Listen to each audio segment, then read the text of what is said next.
अस्सलाम वालेकुम जी, मैं हूं Ali and welcome to my channel sonic expert. आज 22 अप्रैल है, मंगल का दिन है। गोल्ड प्राइस के हवाले से मैं अपनी सेकंड वीडियो लेकर आपकी खिदमत में हाजिर हूं। आज बहुत सारी बातें करने वाली हैं आप लोगों के साथ गोल्ड की खरीदारी के हवाले से। वीडियो अगर लंबी हो तो आप इसको मुकम्मल ज़रूर सुनिएगा। मुझे बड़ी उम्मीद है अपने अल्लाह से कि इंशाल्लाह मैं पूरी कोशिश करूंगा और अल्लाह से दुआ है कि वो आसान अल्फाज मेरे दिमाग में जो है वो डालें और मैं आपको समझा सकूं कि इस वक्त जो मार्केट का सिनेरियो चल रहा है उसकी नौयत क्या है और हमें ख़रीदने और बेचते वक्त क्या क्या चीज़ें जो हैं वो समझने की ज़रूरत है। गोल्ड की प्राइस पे ही बात करेंगे, आने वाले टारगेट्स पे ही बात करेंगे और इस वक्त जो ये बहुत ज़्यादा स्टम्बल पोजीशन है, एक शेकिंग किसी सूरत इख्तियार की हुई है लोकल मार्केट ने। अगर पर्टिकुलर आज के दिन के हवाले से मैं बात करूं, जिस तरीके से गोल्ड ऊपर गया फिर रिट्रेस भी लिया है मार्केट ने, रेट नीचे भी आया है, कितना डॉलर ब्रेक हुआ, कितने डॉलर मजीद हो सकता है और किस कीमत में अब आपको सोना खरीदने के लिए मिलने वाला है, मिले भी गा या नहीं मिलेगा और किस कीमत तक मैक्सिमम जो है वो आपको बेच देना चाहिए। तो ये सारी बातें इंशाल्लाह मैं इस वीडियो में कंप्लीट करने की कोशिश करूंगा आसान अल्फाज में। कोई इकोनॉमिकली वर्ड यूज़ नहीं करूंगा इकोनॉमिक्स के या किसी और चीज़ के कि ये यूं हो गया तो यूं हो गया, सीधी सीधी बात आपसे करने की कोशिश करूंगा। तो गुजारिश करूंगा आगे जाने से पहले जो लोग वीडियो पर चैनल पर फर्स्ट टाइम आए हैं काइंडली इसको सब्सक्राइब ज़रूर करें और वीडियो को लाइक करें और शेयर भी किया करें। अगर आपका फ़ायदा हो किसी और तक भी वो फ़ायदा पहुंचाने की कोशिश किया करें, अल्लाह ताला उससे राज़ी और खुश होते हैं। अब आते हैं प्राइस की तरफ। देखें कीमत जो है गोल्ड की उसने आज के दिन अपना मैक्सिमम हिट किया। जो मुझसे फिगर शेयर हुई है ना वो $3510 फी ट्रॉय आउंस का भी शेयर किया गया, लेकिन जो रेट लोकल मार्केट में मैक्सिमम जो बना सुबह स्टार्टिंग में वो था $3480 फी ट्रॉय आउंस के हिसाब से 3,92,000 रुपए फी तोला खाली सोने 24 कैरेट पीस का। और गुजरे हुए 2 दिनों से लोग अपनी जेबों में पैसे लेकर मार्केट के अंदर फिर रहे हैं, लेकिन उन्हें कैश मौजूद होने के बावजूद भी गोल्ड मयसर नहीं आ रहा।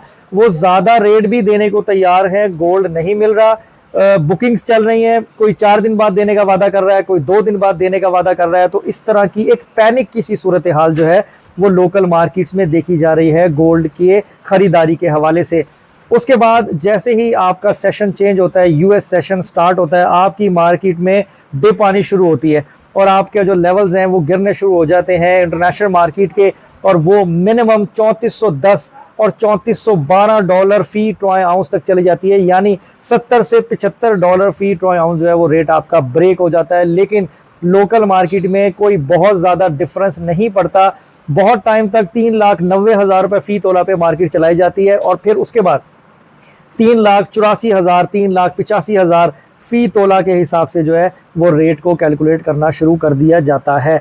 मेरे ख्याल से तो इतना भी ब्रेक नहीं होना चाहिए था, क्योंकि देखें अगर मैं कैलकुलेशन का हिसाब करूँ ना तो जो मैक्सिमम इसने हिट लगाई, अगर चले $3480 फी ट्रॉय आउंस भी अगर आप कैलकुलेट करो ना तो लोकल मार्केट में सोना 3,65,000 से 70,000 रुपये फी तोला के दरमियान में ओरिजिनली कैलकुलेशन से होना चाहिए, लेकिन रेट आपका चल रहा है 20 से 22,000 रुपये फी तोला अपर कास्ट। अब इसके पीछे रीजंस क्या हो सकती हैं, थोड़ी सी कॉमन सेंस लगा के आप लोगों ने जो है वो खुद भी सोचना है। और मैं बहुत मुकम्मल तरीके से, मुकम्मल आज़ादी से आप लोगों को सारी चीज़ें नहीं बता सकता, लेकिन मैं आपको हिंट ज़रूर दे सकता हूँ कि ये सारे मामला जो हैं वो इनकी बेस कहाँ से है और ये गड़बड़ क्या चल रही है। इतना ज़्यादा ओवर कॉस्ट होने का मकसद जो है और मतलब जो है वो ये है कि जब आप इस टर्नओवर में इतने ऊंचे रेटों में अगर आप ज़्यादा गोल्ड की इन्वेस्टमेंट में आओगे तो आपका रिस्क फैक्टर बढ़ेगा और नुकसान में होने का खदशा ज़्यादा है फ़ायदे के। तो इस चीज़ को मैं आपको समझाता हूँ। देखिए गोल्ड जिस भी चैनल से जो है वो इंपोर्ट होता है आपके पाकिस्तान में, वहाँ पे भी कुछ थोड़ी सी प्रॉब्लम फेस कर रहे हैं वेंडर्स और गोल्ड की जो डिमांड है वो पूरी नहीं हो रही, जिसकी वजह से गोल्ड को स्टैंड बाय पे किया हुआ है। क्योंकि लोगों ने जब ये 3,25,000 रुपये फी तोला की फिगर पे भी आया था ना और ये रूमर चलना शुरू हो गया था, एक इन्वायरमेंट बन गया था कि 3.5 लाख होगा, 3.5 लाख होगा, लोगों ने अपने बैंकों से पैसे निकाल के, अपनी गाड़ियां बेच के, अपने प्लॉट बेच के गोल्ड के अंदर इन्वेस्ट किया है और मोटा मोटा पैसा बनाया है। तो जब ऐसी ग्रीड इंसान को लगती है, चाहे मैं हूं चाहे आप हूं, इसमें माइंड करने की बात नहीं है, तो हम उसी तरफ ज़्यादा जाते हैं जिस तरफ हमें आसान जरिए से ज़्यादा इनकम आनी शुरू हो जाए। तो गोल्ड बिल्कुल ऐसा एसेट है कि इसमें अगर रेट जंप कर जाए तो आप मिलियंस के अंदर चले जाते हो, आप जो है वो हज़ारों से लाखों में चले जाते हो, बहुत जल्दी वन गो में भी जा सकते हो, इतना फ़र्क पड़ जाता है, जैसे कि मार्केट ने आपको बिहेव करके दिखाया भी। तो जब बैक एंड के ऊपर सोने की डिमांड पूरी करने की कैपेसिटी नहीं है तो वो मार्केट में बासानी गोल्ड कैसे दे देंगे, जबकि बायर पैसे लेके खड़ा हुआ है। कुछ लोग ऐसे हैं जिन्होंने 3,90,000 रुपये फ़ी तोला के हिसाब से भी सोना खरीद के रख लिया कि ये 4 लाख क्रॉस करेगा तो हम जो है वो प्रॉफिट करेंगे या जो भी है, या आगे क्या सूरत हाल बनने जा रही है। देखें, मैं अपनी स्टेटमेंट से फिरूंगा नहीं, गोल्ड का ट्रेंड एक्सट्रीम बुलिश है। ठीक है, एक दो न्यूज़ ऐसी आई जिनसे ये थोड़ा वीक हुआ और रेट ने ये रिट्रेसमेंट शो किया, लेकिन ये टेम्प्रेरी है। मेरे अकॉर्डिंगली मैं गलत भी हो सकता हूँ, इसलिए आपने अपनी तसल्ली अपने जानने वाले मुस्तनद लोगों से करके फिर अपनी ट्रेड को प्लान करना है। रेट में थोड़ा सा रिट्रेसमेंट देखने को मिला, उसके बाद रेट थोड़ा सा नीचे आया, लेकिन गोल्ड खरीदने के लिए नहीं मिला। लेकिन वेंडर कैश लेकर बैठा हुआ है कि आप सोना हमें दें, हम खरीदने के लिए तैयार हैं। 8,800 रुपये फ़ी तोला पे भी लोगों ने गोल्ड बेचा है और उन्होंने गोल्ड खरीदा है इतने कम मार्जिन पे, क्योंकि गोल्ड आगे बेचने की डिमांड उनके पास ज़्यादा है। वो क्यों है वो भी मैं आपको बताता हूँ, क्योंकि गोल्ड सिर्फ आपके और मेरे बीच में ही ट्रेड नहीं हो रहा। अब ये बड़ी कॉमन सी मालूमात है, मैं उम्मीद करता हूँ कि आपको ये बात समझ में आएगी और कई लोगों को ये पता होगी, लेकिन ये बताना ज़रूरी है। गोल्ड सिर्फ आपके और मेरे लेने देने के इस्तेमाल में ही इस्तेमाल नहीं हो रहा। गोल्ड का यूज़ इंडस्ट्रियल है, गोल्ड का यूज़ ज्वेलरी मैन्युफैक्चरिंग में है, गोल्ड का यूज़ ट्रेडिंग में है। तो इन तीनों सेक्टर की पर्टिकुलर अगर बात करें तो गोल्ड का इस्तेमाल जो है वो होता है। तो इसलिए सोना सिर्फ ट्रेडिंग में इस्तेमाल नहीं हो रहा। जिसने जेवर बनाना है उसने भी गोल्ड खरीदना है, कारीगर को देना है, उसने मेल्ट करके उसको ज्वेलरी बनाकर देनी है, जिसके ऑर्डर की होगी वो लेके जाएगा। तो ये लोकल मार्केट में जो प्रॉब्लम क्रिएट हुई है ना, ये बहुत बड़ा मेजर इशू बन रहा है, बल्कि आगे आने वाले दिनों में बन सकता है। तो इसलिए वो लोग जो फौरी तौर के ऊपर पैसा लेके हर हाल में मार्केट में भाग रहे हैं ना, उनके लिए रिस्क फैक्टर इस चीज़ को देखते हुए मेरे हिसाब से ज़्यादा है। तो मैं ये समझता हूँ कि मेरी चीज़ चाहे वो सोने में हो, चाहे वो पैसे की सूरत में हो, अगर जब तक मेरे हाथ में है, मेरे पास मौजूद है, वो सेफ़ सबसे ज़्यादा मुझे फील देगी। और अगर मैं कोई चांस लेकर उसको किसी चीज़ में लगाता हूँ और वो चीज़ एग्जीक्यूट नहीं होती, तो फिर जारी बात है रिस्क फैक्टर है। तो ये सूरत हाल जो बन रही है ना, ये कोई अच्छी नहीं है। ये गोल्ड का सेक्टर, इसका manufacturing department, cell purchase department, सारा जो है इस वक्त कॉम्प्रोमाइज़ हुआ हुआ है। गोल्ड ज्वेलरों को मैसर नहीं आ रहा, तो आम आदमी कैसे खरीदेगा जो इन्वेस्टमेंट के लिए खरीद रहा है। मैंने अगर आज एक ऑर्डर ले लिया फॉर एग्जांपल 10 तोले की चीज़ का, तो मैं 10 तोले सोना, कस्टमर मुझे पैसे भी दे गया महंगे से महंगे रेट पे, मैं बाजार में गोल्ड मांग रहा हूँ तो मुझे मिल नहीं रहा, तो मैं कारीगर को बनाने के लिए क्या दूंगा? छनकना दूंगा, कुग्गू दूंगा, रूही दूंगा, क्या दूंगा? गोल्ड ही देना ना मैंने।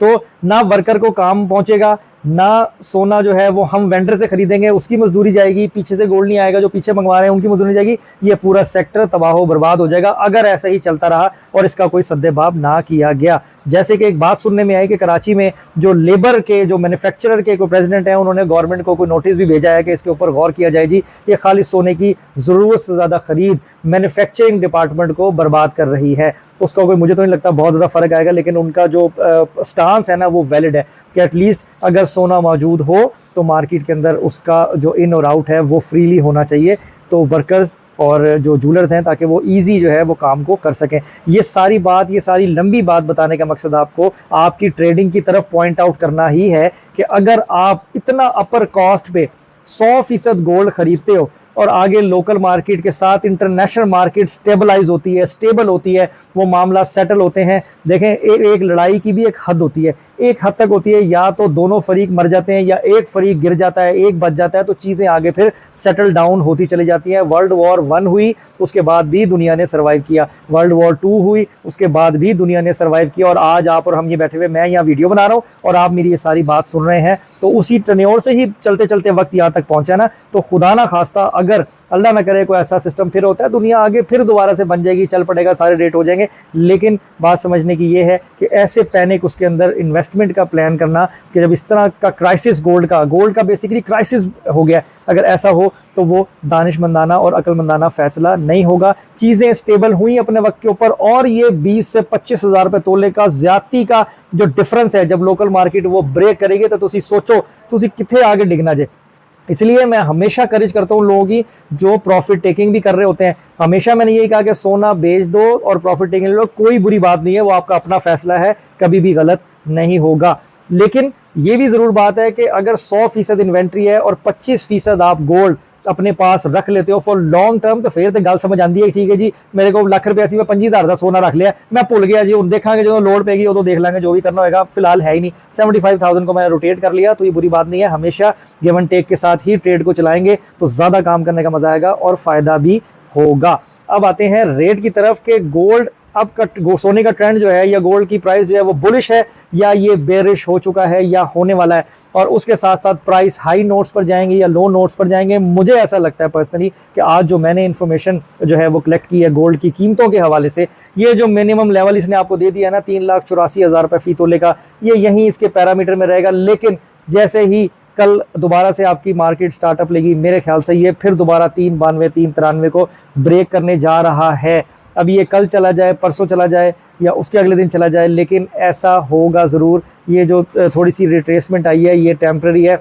ये अगर मिनिमम लेवल भी अगर ये ब्रेक करता है ना, यानी अगर ये 3412 पर है, ये 3400 3380 में भी जाता है, तो फिलहाल जो मार्केट में सोने के डिमांड के हवाले से जो प्रॉब्लम्स है ना कि गोल्ड जो है वो बाज़ार में अवेलेबल नहीं है, उसके हवाले से जो प्रॉब्लम्स हैं, तो लोकल मार्केट रेट को ब्रेक नहीं करेगी फ़िलहाल इस टेन्योर में। तो आपको महंगा ही मिलने वाला है और सस्ता आपको बेचना पड़ेगा। तो आपको मेरी बात समझ में आई होगी कि गोल्ड जो है वो लोकल मार्केट में जहाँ पे आपने प्रॉपर काम करना है, जब तक वो सपोर्टिंग रोल प्ले नहीं करेगा, अवेलेबिलिटी इजी एंड साउंड नहीं होगी, तो फिर आप ट्रेडिंग अच्छे तरीके से नहीं कर सकते। उससे बेहतर ये है कि वेट एंड वॉच वाली स्ट्रैटेजी को अपनाया जाए। जो प्रॉफिट में है, कैश में है, कोई बात नहीं, थोड़ा वेट कर ले या 25-30% के ऊपर काम करे। टोटल इन्वेंट्री को ब्लॉक करने की ज़रूरत नहीं है। जब तक गोल्ड फ्लुएंटली मार्केट में नहीं आ जाता, ये मेरे ख्याल में बेहतरीन काम होगा कि अगर आप देख के सोच समझ के ज़रा समझें कि सिनेरियो बन क्या रहा है। उसके साथ साथ एक और अहम बात जो मैं आपको बताना चाह रहा हूँ वो ये है कि सोने की ख़रीदारी आप जब भी करेंगे तो आपने रेट के डिफरेंस को ज़रूर जो है वो वेंडर से डिस्कस करना है कि आप 1,000 रुपये तोला अगर ऊपर आप 1,000 रुपये तोला जो है वो एक्सेस चार्जेस या 2,000 रुपये तोला मेरे से ले रहे हो, तो फिर आप 1,000 या 2,000 रुपये तोला की डिडक्शन के ऊपर ही जो है वो आपने मेरा गोल्ड मुझसे वापस लेना है। अब हो ये रहा है कि सोना ख़रीदारी में कम रेट पे किया जा रहा है और बेचा महंगे रेट पे जा रहा है, क्योंकि डिमांड जो है वो ज़्यादा है और माल इन हैंड नहीं है। तो इसलिए थोड़ा सा मार्केट को स्टेबल आपने और मैंने करना है। इस वक्त जो सूरत हाल चल रही है ना, वो सोने की local market versus international market and versus buyer and seller, ये तीन तरफ से लड़ाई जो है ना वो लड़ी जा रही है। अगर हम थोड़ा सा तहम्मुल कर लेंगे, मार्केट का प्रेशर थोड़ा सा कम करेंगे, देखेंगे तो जो सेक्टर है ना, जो ये ज्वेलरी सेक्टर है, इसको थोड़ी खुली सांस मिलेगी, ताकि वेंडर भी अपने सुकून से जिनको उन्होंने गोल्ड प्रोवाइड करना है एटलीस्ट वो उनको करके फुलफिल करेंगे। उसके बाद फिर आप बाकी चीज़ों के ऊपर भी आ सकते हो। बाकी ये मेरा अपना ओपिनियन है, मेरा अपना तज्जिया है, मैं गलत भी हो सकता हूँ, लेकिन मैंने आपको इस वीडियो के अंदर मामलात एक्चुअली हो क्या रहे हैं, रीजंस क्या हैं, प्रॉब्लम्स कहाँ पे हैं, उसके अलावा ट्रेडिंग जो है वो हमें करनी चाहिए नहीं करनी चाहिए, रेट क्या हो सकता है, मिनिमम क्या हो सकता है, ये सारी चीज़ें एक जामे वीडियो में बताने की मैंने अपनी तरफ से कोशिश की है। उम्मीद करता हूँ आपको समझ में आई होंगी मेरी सारी बातें, जो आपके लिए काफ़ी हेल्पफुल होंगी जब आप कल के लिए अपना माइंड प्लान करेंगे ट्रेड के लिए। तो इसलिए जो है वो अभी फ़िलहाल, क्योंकि मैं कोई रिकॉर्डेड चीज़ या लिखी पढ़ी बात नहीं करता हूँ, जो चीज़ मेरे दिमाग में आती रहती है मैं फ्लुएंटली बोलता चला जाता हूँ। कहीं गलती हुई हो तो उसकी माजरत है। अब भी करने को बातें बहुत सारी आ रही हैं, लेकिन कुछ अभी जैसे ऊपर नीचे हो रहे हैं सवाल, तो मैं वीडियो को यहीं पे एंड करता हूँ। इंशाल्लाह मेरे अल्लाह ने चाहा तो, अल्लाह से दुआ है आप सब लोग देखने वाले जहाँ भी हैं, अल्लाह कभी किसी का नुकसान ना करे, हमेशा अल्लाह ताला जो है वो सबका फ़ायदा करे। लेकिन अगर कभी फ़ायदा ना हो तो उसको अल्लाह की मसलहत और अल्लाह का फ़ैसला समझ के आप लोगों ने कबूल करना है। ख़ास तौर पर फ़लस्तीनियों के लिए इंतहाई दुआ, अल्लाह ताला उनकी आजमाइश को ख़त्म करें, और ये हमेशा आप किया करो, क्योंकि अगर आप किसी के लिए दुआ मांगोगे तो अल्लाह ताला आपके लिए भी हमेशा राहें हमवार ही रखेगा। तो आज की वीडियो में इतना ही। अपना बहुत ख्याल रखें, मुझे दुआ में याद रखें। इंशाल्लाह ताला सुबह प्राइस के साथ नेक्स्ट वीडियो मुलाकात होगी। अल्लाह हाफिज़।